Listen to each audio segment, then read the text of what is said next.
I hid my ability to speak 8 languages when I joined mid-career, dismissed as incompetent by everyone around me.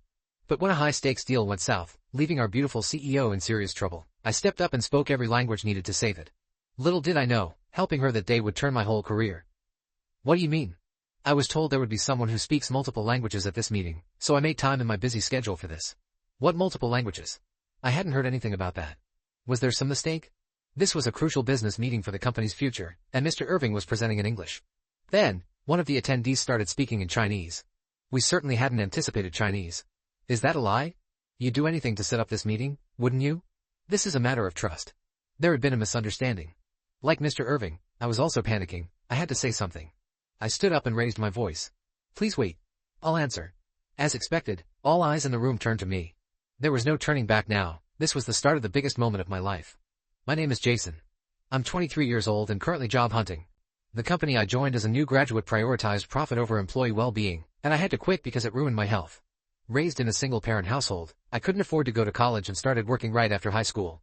I worked hard to repay my mother, who raised me alone, but I had no choice but to leave my job. It's tough to find openings for high school graduates. I wouldn't care about the job if I were alone, but I have someone I want to support. I had another interview today, but when I talked about my academic background and my previous health issues, they gave me a skeptical look. Opening my planner full of interview appointments, I sighed. I had to find a job soon. Making life easier for my mother seemed like a distant dream. I got off at the downtown station and noticed someone crouching against a building wall. Was the person feeling unwell? People glanced over but didn't stop to help. My mother always told me, when someone's in trouble, we should help each other. Be a kind person who offers a hand. Without hesitation, I knelt beside the person. Were you feeling unwell? Should I call an ambulance? She held a handkerchief to her mouth, sweat streaming down her temples. I was startled. The woman was slightly older than me and incredibly beautiful. She was wearing a suit, so she was probably at work. While I stared, she looked at me with narrowed eyes. Yes, I'm fine. Just a little dizzy. You don't look fine. Let's sit on that bench. Can you move? I helped her to a bench in the station square, bought a bottle of water from a nearby vending machine, and handed it to her. Are you sure you don't need an ambulance? Yes, this happens often, so I'll be fine after a little rest. This happens often? You shouldn't be outside working like this. I immediately regretted saying that in such a rush. Take care of yourself was something I often told my mother. She worked tirelessly for my sake, neglecting her own health.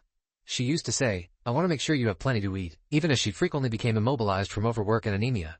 Even if we could afford to eat well every day, I wouldn't be happy if my mother, the most important person to me, wasn't healthy.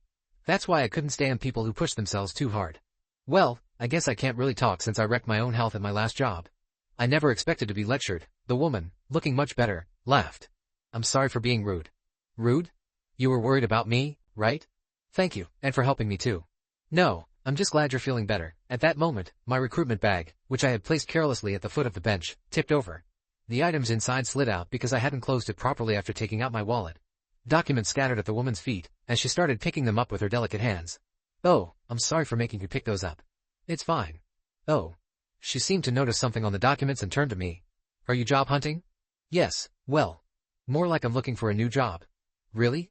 You look so young, I thought you were a college student. That would be nice. But I only have a high school diploma. My previous company was exploitative. I found myself telling my life story to a complete stranger. Realizing I was talking to someone who had been feeling unwell, I stopped. Oh, I'm sorry. You don't need to hear this, just forget it. Hey. The woman, now much recovered, stood up and grabbed my shoulder. Then she said something completely unexpected. Why don't you come work for my company? What? A few days later, I was standing in front of an office building at a prime location. Nervously, I entered through the automatic doors and called from the designated floor. Hello, this is Irving. Good morning, it's Jason. I've just arrived. Thanks for calling, I'll come get you. Before long, the woman from the other day appeared from behind the reception desk. Her name was Ashley Irving, the president of the hotel management company I was now standing in front of. After helping her at the station, she had somehow scouted me and showed me her business card, which left me stunned. The Irving Group is famous for managing hotels, originally running business hotels but now catering to various needs, including domestic and international tourists. Why would they want someone like me? It seemed too good to be true. I suspected it might be a scam, but seeing Ms. Irving's face coming out of the main office made me believe, whether I wanted to or not, hiring someone like me, without significant qualifications and who had to leave a company due to health issues, seemed unlikely. But I was just grateful to Ms. Irving. I vowed to work hard for this company. Now, I have not only my mother but also Ms. Irving as someone I owe a great deal to. I promised myself that no matter what happens, I wouldn't give up. Even so, other employees didn't think highly of me. A high school graduate hired mid-career with just high school knowledge, it felt like I didn't belong here. Whispers and indirect comments about me being out of place became a daily occurrence. The Irving Group is full of people from prestigious universities. They probably couldn't believe a high school graduate was working alongside them. To many of them, my presence, without impressive academic credentials or a clear path for career advancement, must have seemed strange. They would question, "Jason, were you really too poor to go to college?" "Well, yes," I'd reply, keeping my tone neutral. "You should have used scholarships or something." They'd say. I felt a surge of anger when they talked about my mother, but I was mature enough not to raise my voice. They didn't know anything about her or the sacrifices she made. I reminded myself not to let it bother me. Even though I faced daily ridicule, this company didn't overwork its employees beyond regulations or deny them time off, unlike my previous job. I was fortunate and couldn't afford to give up just because my colleagues didn't understand. One day, I overheard some of my senior colleagues speaking in hushed tones, their voices tinged with curiosity and gossip. Hiring a high school graduate in a company with such a high value. "What's Ms. Irving thinking?" one of them murmured. "Well, she's just a temporary president," another replied. Perplexed, I tilted my head. "Temporary? What do you mean? Haven't you heard? Until half a year ago, her father was the president. But when he suddenly fell ill, Ms. Irving had to step in as the interim president," one explained. "Oh, I see. So she's still learning how to run the company?" "Yes, and she isn't fully accepted as a professional yet. People are waiting to see if she'll succeed or be ousted.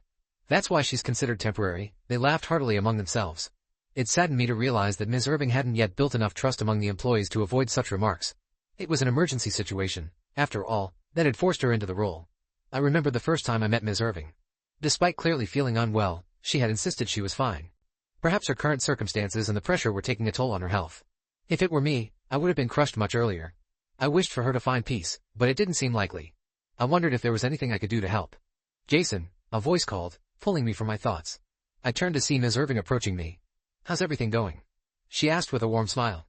"I've gotten the hang of the work, and I'm still getting support from everyone, so no major issues," I replied. In reality, the human relations were challenging, but I didn't want to add to her stress. I decided to keep my struggles to myself. Ms. Irving continued, "Since we also deal with international clients, I was a bit worried about the English aspect." "Oh, I've been studying English, so it's not much of an issue at the moment." "That's good to hear," she said, looking visibly relieved. "When I was in school, my mother always encouraged me to study languages. She said it would be essential in the future." "Your mother sounds like a remarkable woman," I replied. "Yes, but business English and specialized terms are still a bit challenging," she admitted with a laugh. "I think everyone struggles with that at first, it's just a matter of getting used to it." Her face softened as she looked at me with an appreciative smile. "Thank you for saying that. You're a real source of support for us, Jason." A little caught off guard, I smiled awkwardly. "Oh, by the way," she added, "I don't think I ever told you why I scouted you." "No. You mentioned my personality and enthusiasm, but what if I told you it was because you're my type?" "What?" I stammered, feeling my face turn red. Her unexpected comment caught me completely off guard. She laughed lightly, her eyes twinkling. "Don't take it too seriously. You've done a great job, Jason. I'm just grateful." Once I mastered the specialized English, my work started progressing smoothly. I created documents in English, managed to negotiate with international clients successfully, and began to enjoy my work. Even the senior employees who initially mocked me for being just a high school graduate began to recognize my efforts. "You're actually pretty capable," they'd say. Although I still occasionally heard whispers, it was much easier to work here compared to when I first joined. One day, after a successful client meeting, Kevin, the department manager, approached me. "Well done, Jason. That client is known for being impatient, but thanks to your smooth handling, everything went perfectly." I wasn't sure how to respond. At my previous job, praise was rare, and I was expected to handle everything without acknowledgement. Should I be humble or express my happiness? "You should be happy," said Ms. Irving's voice, suddenly appearing next to me. She had placed a hand on my shoulder, a simple gesture that made my face flush with warmth. I chuckled. "Thank you." "Honestly, when you first joined, I wasn't sure what to expect," Kevin admitted, scratching his cheek. "But I guess I was worrying for nothing." As I glanced around the room, I noticed Daniel, another senior manager, watching us. Daniel had once been considered the likely successor to the presidency. He was capable, well-liked, and came from a family of business leaders. But when Ms. Irving had stepped in as president, expectations shifted. After months without direct interaction, Daniel suddenly approached me one day with a request. "Jason," he began, "I'd like you to help me with a project." "Me?" I asked, surprised. "Yes. Despite being just a high school graduate, you've been working hard and producing results. I see you as a strong employee who can perform under pressure." I nodded, surprised but eager to help. "All right, let's do this together," he said warmly, handing me some documents. I spent days preparing summaries, photographing presentations, and taking minutes. This project was larger than anything I'd worked on before, and Daniel's confidence in me only increased my determination to succeed. On the day of the meeting, as we waited at the client's office, Daniel looked pale and unsteady. He was clearly unwell. "Daniel, are you all right?" I asked, concerned. "I've been feeling dizzy since this morning, but I'll manage," he replied. "No, you should rest," I insisted. "I'll handle the negotiation." He reluctantly handed over his notes. "I'm counting on you, Jason." The presentation began smoothly, with Ms. Irving speaking confidently in English. Suddenly, one of the attendees raised a question, in Chinese. Ms. Irving looked at me, panic flashing across her face. We hadn't prepared for this. Thinking quickly, I stepped forward. "Please wait, I'll answer your questions," I said in Chinese, addressing the attendee directly.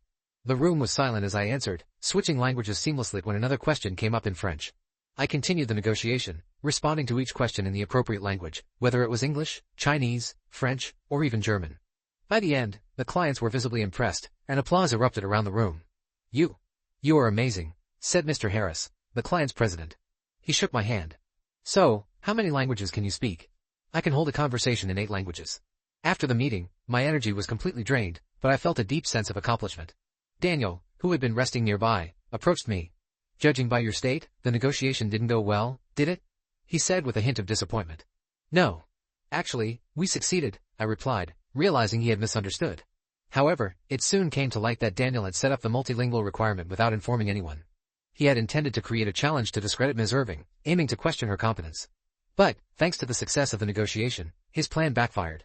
The next day, Daniel's actions were brought up in an internal meeting, leading to an investigation. It was revealed that he had been sabotaging colleagues' work to further his career. Daniel was dismissed, and as he left, Ms. Irving finally addressed him. "Now I understand why my father chose me over you. He always said you were capable but couldn't value people. He thought you weren't ready to be president." Seeing Daniel leave, I realized how fortunate I was to have met Ms. Irving, someone who valued and trusted me. After everything settled down, Ms. Irving called me into her office. "Jason, thank you so much for what you did. We wouldn't be here if you hadn't handled that situation." "Please, you don't have to thank me.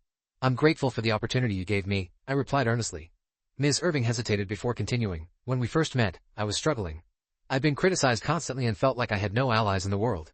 But then, you, a stranger, were kind to me." As she spoke, her voice softened, and I sensed her vulnerability. I was lost for words, feeling a new sense of respect for her. "You gave me confidence, Ms. Irving. And helping someone I admire, there's nothing more rewarding than that," I said quietly. Our bond grew stronger that day, and from then on, I felt more determined to support her and work hard. Life, I learned, is a continuous journey of learning. And nothing learned ever truly goes to waste.